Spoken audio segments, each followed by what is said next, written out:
Chapter 12. After my first visit to Boston, I spent almost every winter in the North. Once I went on a visit to a New England village with its frozen lakes and vast snow fields. It was then that I had opportunities such as had never been mine to enter into the treasures of the snow. I recall my surprise on discovering that a mysterious hand had stripped the trees and bushes, leaving only here and there a wrinkled leaf. The birds had flown, and their empty nests in the bare trees were filled with snow.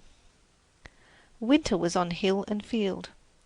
The earth seemed benumbed by his icy touch, and the very spirits of the trees had withdrawn to their roots, and there, curled up in the dark, lay fast asleep. All life seemed to have ebbed away, and even when the sun shone, the day was shrunk and cold, as if her veins were sapless and old, and she rose up decrepitly for a last dim look at earth and sea.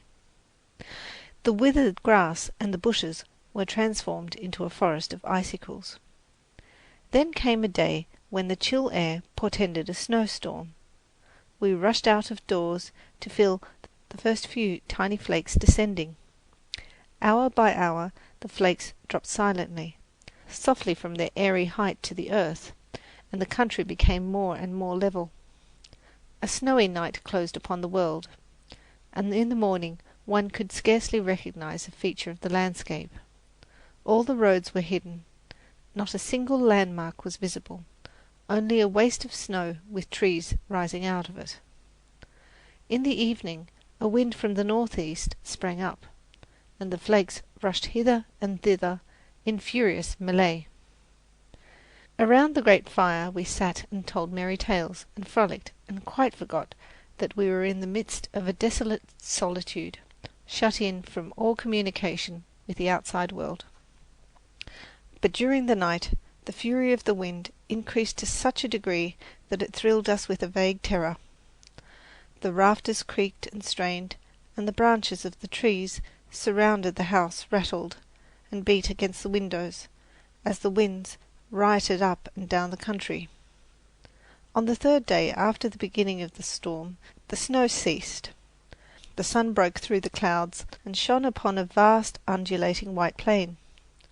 High mounds, pyramids heaped in fantastic shapes, and impenetrable drifts lay scattered in every direction. Narrow paths were shovelled through the drifts. I put on my cloak and hood and went out. The air stung my cheeks like fire. Half walking in the paths, half working our way through the lesser drifts, we succeeded in reaching a pine grove just outside a broad pasture. The trees stood motionless and white like figures in a marble frieze. There was no odour of pine needles. The rays of the sun fell upon the trees, so that the twigs sparkled like diamonds and dropped in showers when we touched them. So dazzling was the light, it penetrated even the darkness that veils my eyes. As the days wore on, the drifts gradually shrunk, but before they were wholly gone, another storm came, so that I scarcely felt the earth under my feet once all winter. At intervals the trees lost their icy covering, and the bulrushes and underbrush were bare, but the lake lay frozen and hard beneath the sun. Our favourite amusement during that winter was tobogganing. In places, the shore of the lake rises abruptly from the water's edge. Down these steep slopes we used to coast. We would get on our toboggan, a boy would give us a shove, and off we went. Plunging through the drifts, leaping hollows, swooping down upon the lake, we would shoot across its gleaming surface to the opposite bank. What joy! What exhilarating madness!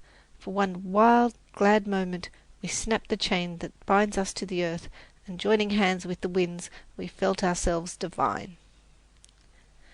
End of chapter.